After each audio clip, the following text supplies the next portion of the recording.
Shalom. Bersyukur setelah beberapa bulan. Banyak yang bilang kangen Boksu, kangen Ibu Linda. Nanti akan terbiasa. Biasakan dulu dengan Boksu Thompson, Ibu Dwi, Pak Darius, Ibu Christine. Dan memang Ibu Neti setelah dari sini dia tanya Ibu Linda, telepon, kok kalian hampir tidak pernah ke GSRI ya? Jawaban Ibu Linda hanya satu, kami memiliki tujuan. Tujuannya apa saudara? Saudara agak melupakan kami dan saudara lebih dekat dengan gembala baru dan hamba Tuhan baru. Karena kami waktunya sudah lewat. Jadi jangan diingat-ingat lagi kami sebagai pendeta dan gembala saudara. Sekarang kami adalah sahabat saudara. Kalau datang ke rumah, mau makan lele, ayo silahkan datang ke rumah. Dan itu cara kami menyambut saudara. Berbeda dengan dulu. Kalau dulu datang ke rumah konsultasi, sekarang tidak lagi konsultasinya ke Pak Thompson, Ibu Dwi, Pak Darius, atau Ibu Christine. Itu tujuan. Baik saudara, karena waktunya singkat, kita akan melanjutkan perenungan kita pada pagi hari ini. Kita bersama-sama akan merenungkan tema orang Kristen dewasa itu akan memperlihatkan kasih yang semakin bertambah-tambah. Saya akan membacakan Matius pasal 22 ayat 34 sampai dengan ayat yang ke-40. Matius 22 ayat 34 sampai dengan 40, demikian firman Tuhan, hukum yang terutama. Ketika orang-orang Farisi mendengar bahwa Yesus telah membuat orang-orang Saduki itu bungkam, berkumpullah mereka. Dan seorang dari mereka, seorang ahli Taurat, bertanya untuk mencobai dia. Guru, hukum manakah yang terutama dalam hukum Taurat? Jawab Yesus kepadanya, kasihilah Tuhan Allahmu dengan segenap hatimu dan dengan segenap jiwamu dan dengan segenap akal budimu. Itulah hukum yang terutama dan yang pertama. Dan hukum yang kedua yang sama dengan itu ialah kasihilah sesamamu manusia seperti dirimu sendiri. Pada kedua hukum inilah tergantung seluruh hukum Taurat dan kitab para nabi. Amin. Demikian pembacaan firman Tuhan.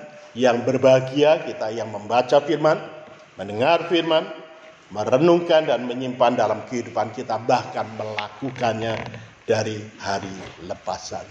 Bapak, Ibu, dan saudaraku yang saya kasih, sebelum kita masuk lebih lanjut, ada 3 hal yang saya kutip dari surat 1 Yohanes. Yang pertama adalah 1 Yohanes 4 ayat 16b, yang kedua 1 Yohanes 4 ayat 19, dan yang ketiga adalah 1 Yohanes 4 ayat 21. Saya ingin kita membaca bersama-sama, mengucapkan bersama-sama. Oke? Kita akan baca. Yang pertama, Allah adalah kasih. Yang kedua, kita mengasihi karena Allah terlebih dahulu mengasihi kita. Yang ketiga, barang siapa mengasihi Allah, ia juga harus mengasihi saudaranya. Saudara, kita menemukan ada 2 kata, benar dan betul. Benar dan betul artinya sama atau berbeda, saudara? Benar dan betul. Betul dan benar. Artinya sama enggak? Sama. Benar sama dengan betul. Betul sama dengan benar. Tetapi kalau benar dan betul dikasih awalan ke dan akhiran a, menjadi kebenaran dan kebetulan. Kebenaran dan kebetulan sama tidak, saudara? Tidak sama. Tiga pernyataan ini kebenaran atau kebetulan? Kebenaran. Benar. Jadi Allah adalah kasih, itu kebenaran. Kita mengasihi karena Allah terlebih dahulu mengasihi kita, itu adalah kebenaran. Barang siapa mengasihi Allah, ia juga harus mengasihi sesamanya, itu adalah kebenaran. Nah, 2 kali terjadi. Ibu Linda pengen sekali makan durian.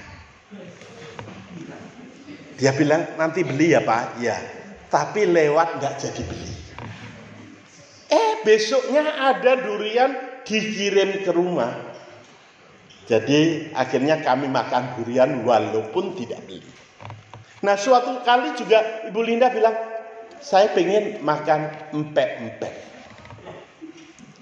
Tapi juga tidak jadi beli empek-empek.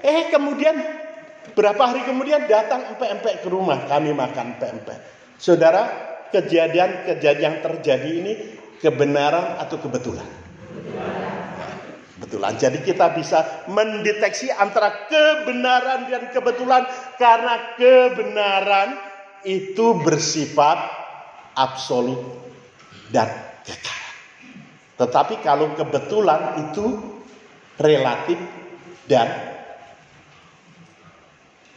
temporer. Walaupun memang benar Ibu Linda pingin dan akhirnya dikirim, walaupun orang itu tidak pernah mendengar Ibu Linda pingin. Itu terjadi 2 kali.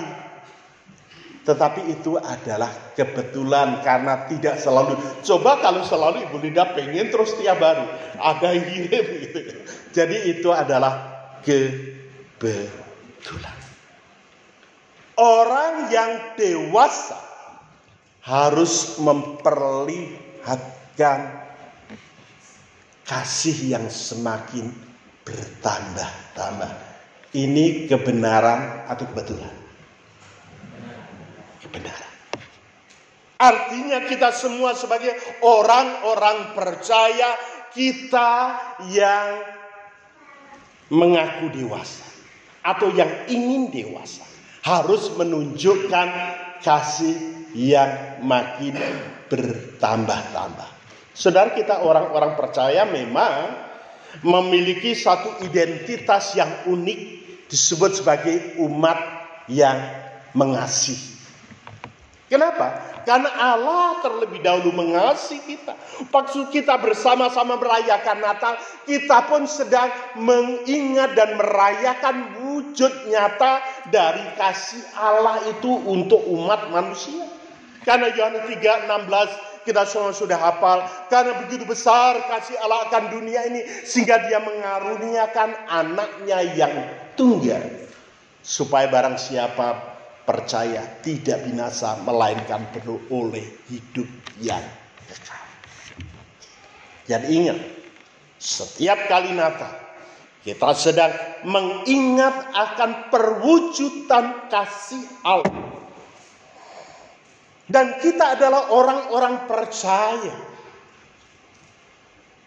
Saat kita percaya, Yohanes 1 ayat 12 disebut, kita diberi kuasa untuk menjadi anak-anak Allah.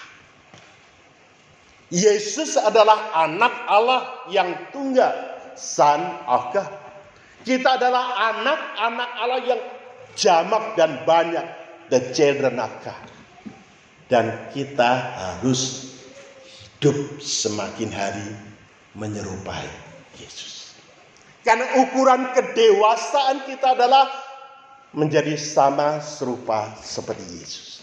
Maka lagu yang kita nyanyikan, ku mau sepertimu Yesus, disempurnakan selalu dalam setiap jalanku, memuliakan namamu. Saudara, sebagai anak-anak Allah, maka kita harus meneladani Yesus. Kita tahu kisah para rasul 1 ayat 26. Itu adalah pertama-tama orang-orang percaya disebut sebagai Kristen di kota Antiokhia. Tapi saat mereka disebut sebagai Kristen, bukan sebutan sebagai penghormatan. Bukan sebutan sebagai pujian. Tetapi justru sindiran. Justru hinaan. Peniru-peniru Yesus. Saudara, tetapi sebutan pertama itu kemudian menjadi sebutan yang sekarang mendunia, bahwa orang-orang yang percaya Yesus disebut sebagai Kristen. Makanya kekristenan tidak bertumpu pada pengertian agama. Karena Kristen sebenarnya adalah style of life yang meneladani Yesus. Itu sudah semakin kita bertambah, semakin kita bertumbuh menyerupai Yesus, kasih kita pun juga akan harusnya semakin bertambah-tambah. Bukan kebencian kita yang bertambah-tambah. Bukan gosip yang bertambah-tambah. Kadang-kadang saya juga tidak habis pikir, kok orang semakin tua kok justru semakin menyebarkan ketidaksukaan sama orang lain. Dan ketidaksukaan ini seringkali menyebar loh saudara. Menular. Alangkah lebih baiknya kalau kita menularkan kasih yang bertambah-tambah. Amin. Karena pada saat kita menularkan kasih yang bertambah-tambah, tidak ada sekat-sekat, tidak ada kotak-kotak, tetapi kebersamaan itu akan menjadi semakin indah.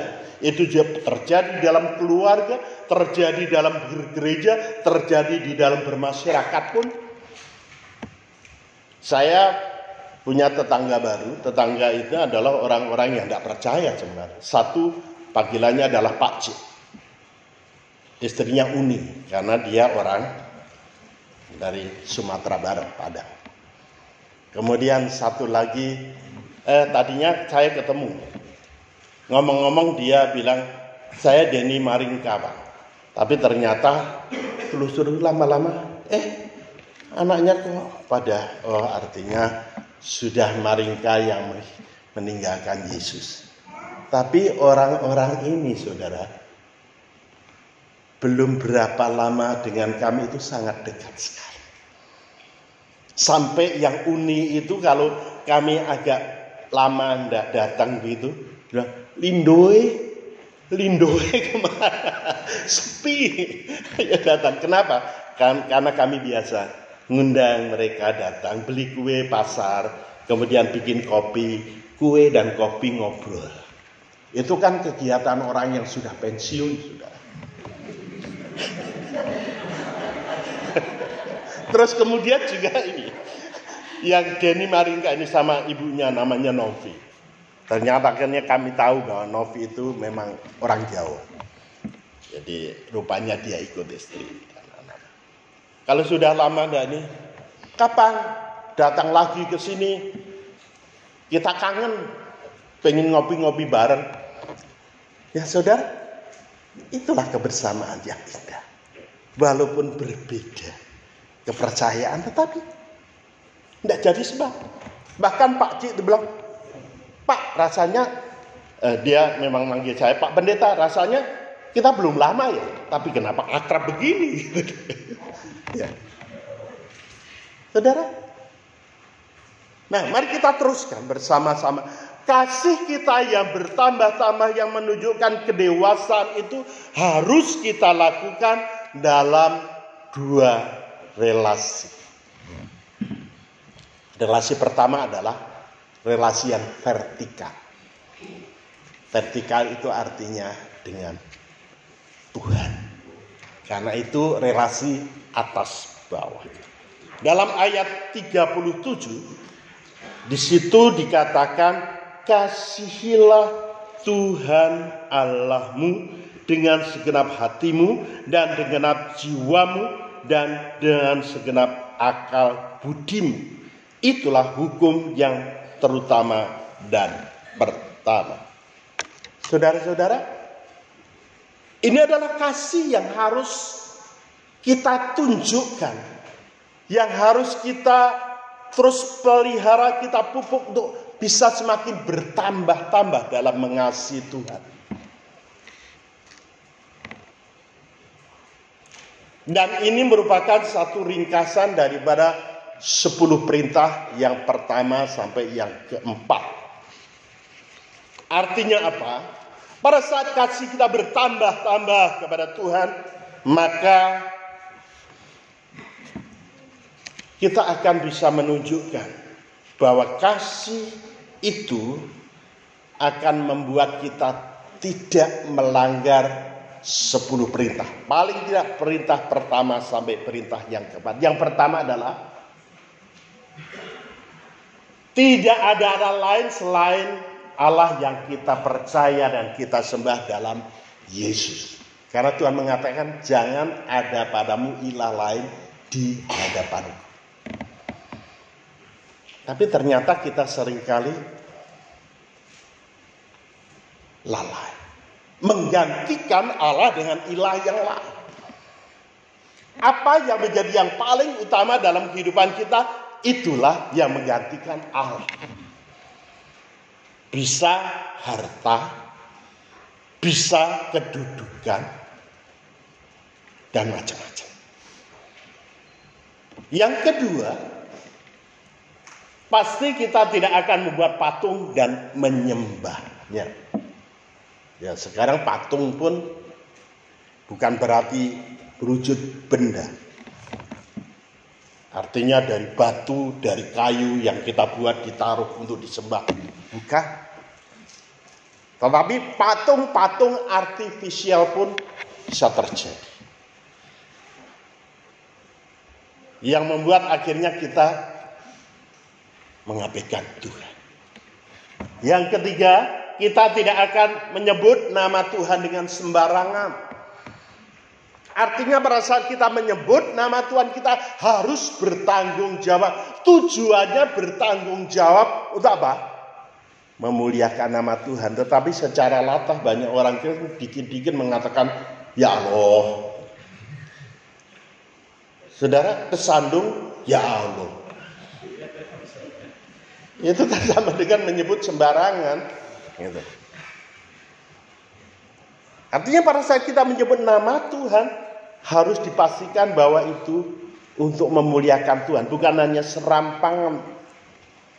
Dan yang keempat adalah menghormati dan menguduskan hari Sabat. Kita orang Kristen memang tidak beribadah pada hari Sabat. Kenapa kita beribadah bukan di hari Sabat? Kenapa kita beribadah di hari Minggu? Alasannya jelas. Karena hari Minggu adalah hari Yesus Kristus bangkit. Dan kalau kita membaca dalam kisah para rasul, hari Minggu itu adalah hari pertama. Murid-murid sudah terbiasa berkumpul pada hari yang pertama itu. Dan itu menjadi keterusan yang dilakukan oleh orang-orang percaya. Jadi dasar ibadah kita memang bukan melakukan perintah Allah. Dasar keselamatan kita bukan karena melakukan 10 perintah.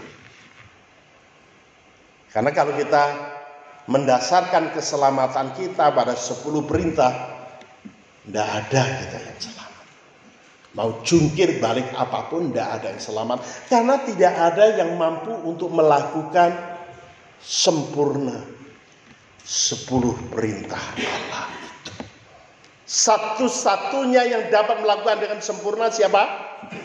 Yesus Kristus. Maka Yesus datang untuk menggenapi hukum Taurat.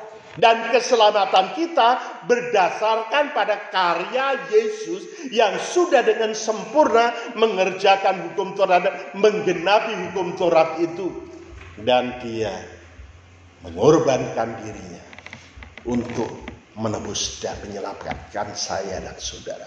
Saudara, saya bersyukur hari ini ada mama dari Ibu Handiani dari Bandung, saudara.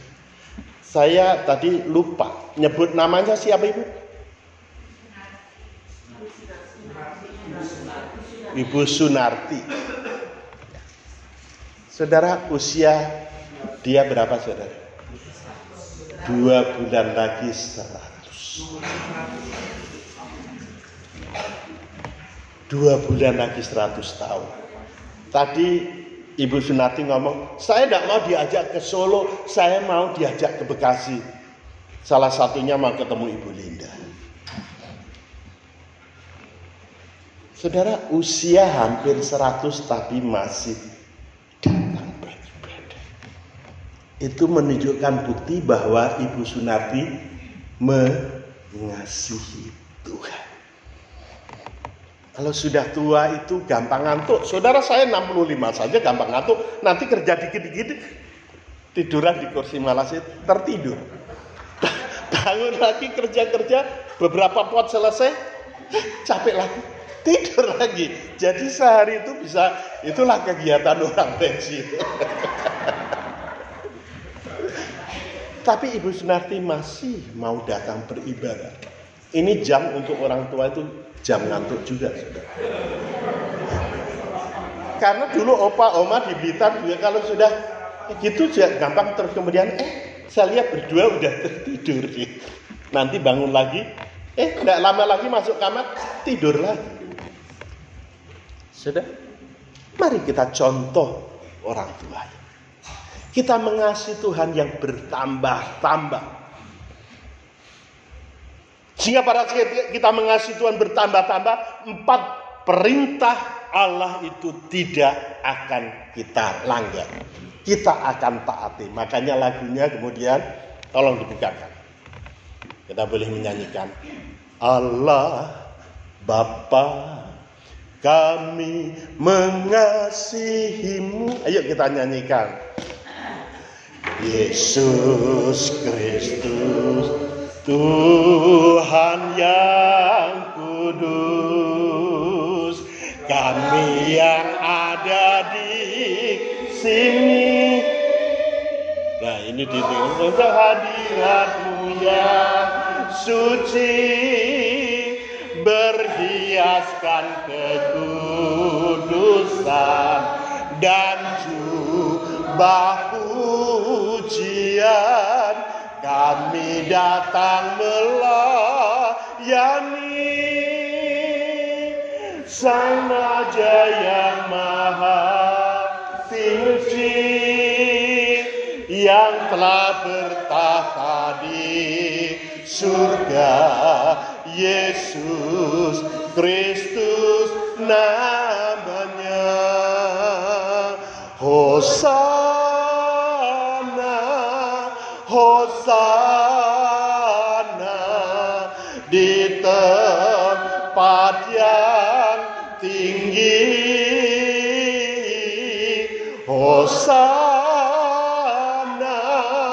Hosana di hati yang suci. Saudara, orang yang memiliki kasih yang bertambah-tambah kepada Tuhan, dia akan suka dengan pujiannya. Begitu indah. Allah Bapa, kami mengasihimu. Yesus Kristus Tuhan yang kudus, kami mengasihimu. Kami yang ada di sini masuk hadirat-Mu yang suci, berhiaskan kekudusan dan jubah pujian. Kami datang melayani Sang Raja yang Maha Suci, yang telah bertahta di surga. Yesus Kristus namanya. Hosana, Hosana di tempat yang tinggi. Hosana, Hosana di hati yang suci. Saudara, Allah tidak kelihatan, tetapi kita bisa menunjukkan dengan ketaatan kita di dalam beribadah, di dalam melayani Tuhan. Itu sebabnya kalau saudara berada pada track ini, lakukan.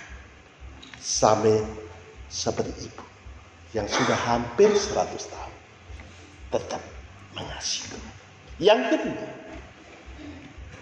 dalam relasi horizontal dengan sesama. Ayat yang ke-39, di sana Tuhan Yesus berkata, dan hukum yang kedua yang sama dengan itu ialah kasihlah sesamamu manusia seperti dirimu sendiri. Saudara-saudara, kasih kita bukan hanya bertambah-tambah kepada Tuhan, tapi kasih kita harus bertambah-tambah kepada sesama manusia. Pada saat kasih kita bertambah-tambah kepada sesama manusia, maka paling tidak kita tidak akan melanggar hukum yang ke-6 sampai hukum yang ke-10. Perintah ke-6 adalah hormatilah orang tua. Kita yang masih punya orang tua, jangan abaikan. Banyak orang mengabaikan orang tua, sudah ditaruh di panti jompo, tidak pernah ditengok.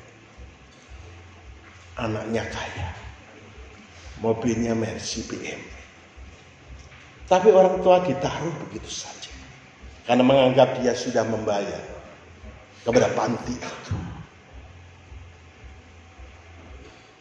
Saudara, saya memang pernah ngomong sama anak, kalau papa mama sudah tua jangan ditaruh di panti jompo.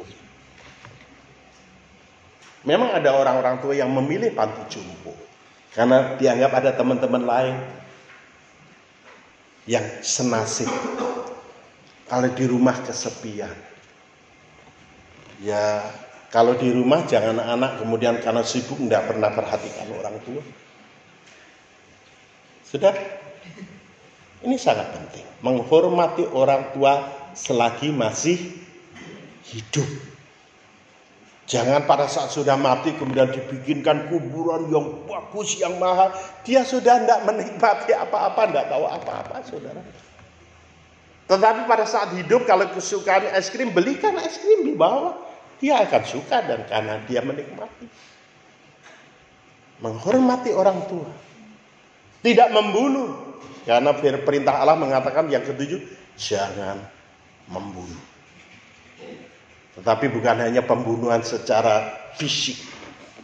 Karena dikatakan fitnah adalah pembunuhan yang kejam. Karena banyak orang difitnah akhirnya dibunuh karakternya.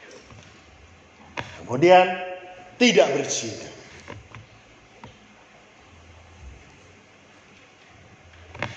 Kemudian tidak mencuri. Kemudian tidak berdusta atau berbohong. Dan yang ke-10, tidak mengingini milik sesama. Sebenarnya kalau berurut yang ke-10 ini kuncinya. Pada saat seorang mengingini milik sesama, dia akan bisa melanggar banyak. Karena pelanggaran perintah Tuhan yang tanpa tindakan nyata adalah perintah yang ke-10 hanya di dalam keinginan, hati, pikiran. Tapi kalau hati pikiran kemudian dibuai menjadi perbuatan, dan di situ orang bisa berdusta, kemudian orang bisa membunuh, orang bisa mencuri, orang bisa merampok dan sebagainya dan sebagainya. Kasih kita kepada sesama harus bertambah-tambah. Ya, salah satu contoh tadi sangat sederhana, membagi. Kalau orang menerima sesuatu dari kita sekedar hanya kue apem. Tahu apem, Pak? Tidak tahu. Enggak. Kue cucur lah. Kayak apem itu kayak cucur. Kalau apem tidak terlalu manis. Itu pasti dia akan senang. Pasti akan senang. Kalau besok masih dapat lagi, dia makin ingat. Dan makin senang. Itu saya pelajari. Makanya Ibu Linda kemarin waktu kami sempat ke Malang, kumpul teman-teman SMP yang kemudian meneruskan ke SPG dan SMEA. Itu tidak pernah ngumpul karena kan Mereka di Jawa Timur, kami di Bekasi.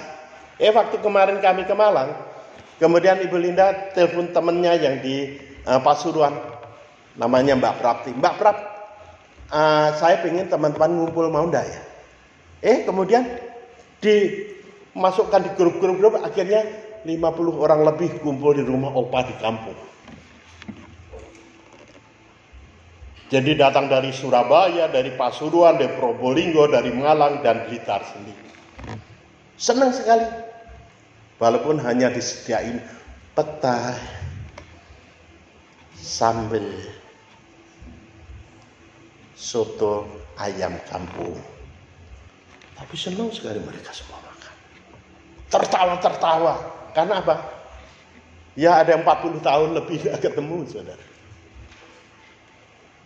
Waktu kemarin Pendeta Haryanto Suryadi, GKI Harapan Indah pernah khotbah di sini juga. Mau emeritus.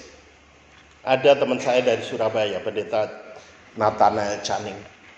Dari Cirebon, Pendeta Haniel Handoyo.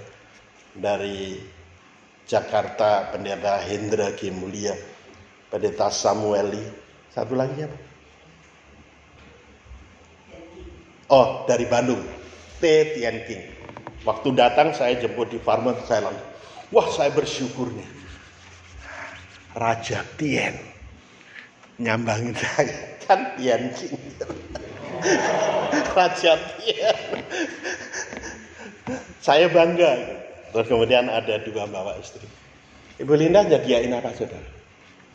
Lele goreng, ayam goreng dan bakar, dan babi rica, ditambah sayur asem, ditambah sambalnya budiyaki. Makannya luar biasa. Karena apa? Ya tempatnya kan sempit, jadi yang di meja sama saya itu cuman yang dari Surabaya, yang satu kelas dengan saya, yang lain dari meja di samping. Tapi saya lihat memang dia pertama langsung ambil lele 3, ayam 2 potong. Makan. Enak sekali nih. Ambil lagi lele 2. Ayam. Terus rica-ricanya Ibu Linda ngambilin dengan nasi. Wah, ini pedes nih, harus nambah lagi nih.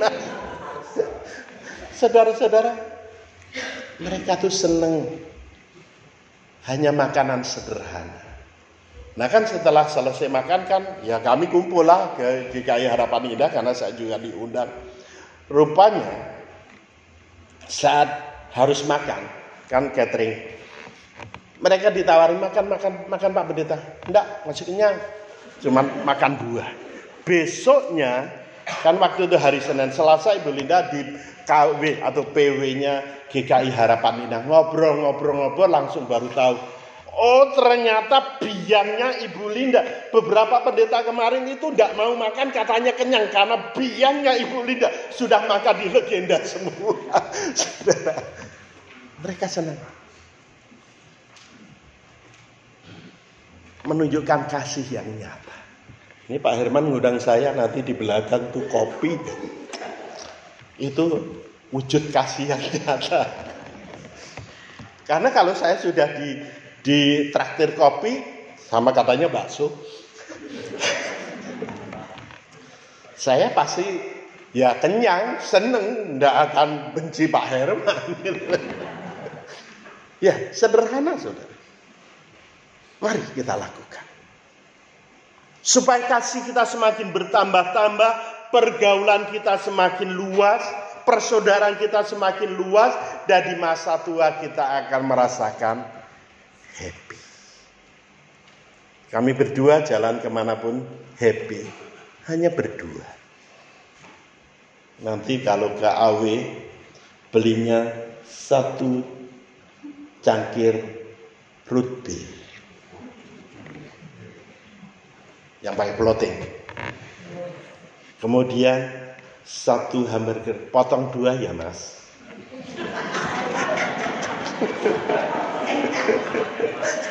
Kemudian 1 kentang goreng. Udah Makan berdua, minum. 1 gelas diminum berdua, saudara. So sweet. Tapi rasanya sudah kenyang. Tidak pengen lagi makan yang lain. Pulang. Ya itu. Happy. Kalau kita bisa membagikan kasih, bisa menyatakan kasih kepada orang, semakin banyak orang merasakan kasih kita, kita benar-benar akan merasa happy. Kita lupa susah kita sendiri. Kita lupa punya duit atau enggak.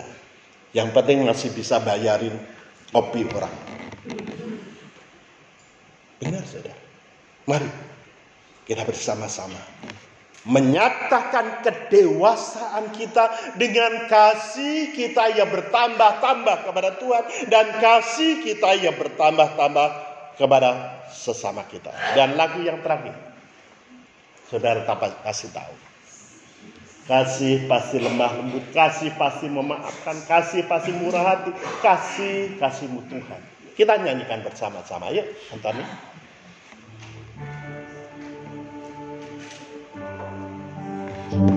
Ya, kasih pasti lemah lembut,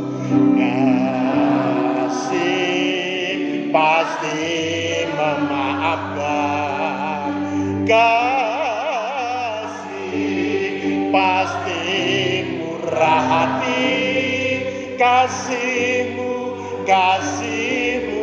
Tuhan. Ajarilah kami ini, ajarilah kami ini saling mengasihi, ajarilah kami ini saling mengampuni, ajarilah kami ini kasih-Mu ya Tuhan, kasih-Mu kudus tiada batasnya. Benar, saudara, lagu ini mengingatkan kepada kita, kasih itu pasti lemah lembut, tidak kasar. Kasih itu pasti memaafkan, bukan mendendam. Kasih itu murah hati, bukan pelit hati. Karena itu adalah kasih Tuhan. Maka kita belajar, minta Tuhan ajari kami ini saling mengasihi dengan kasih yang seperti ini. Mari, saudara, sekali lagi kita menyatakan kedewasaan kita dengan memiliki kasih yang bertambah-tambah dalam hubungan atau relasi dengan Tuhan dan dalam relasi dengan sesama. Tuhan memberkati. Amin.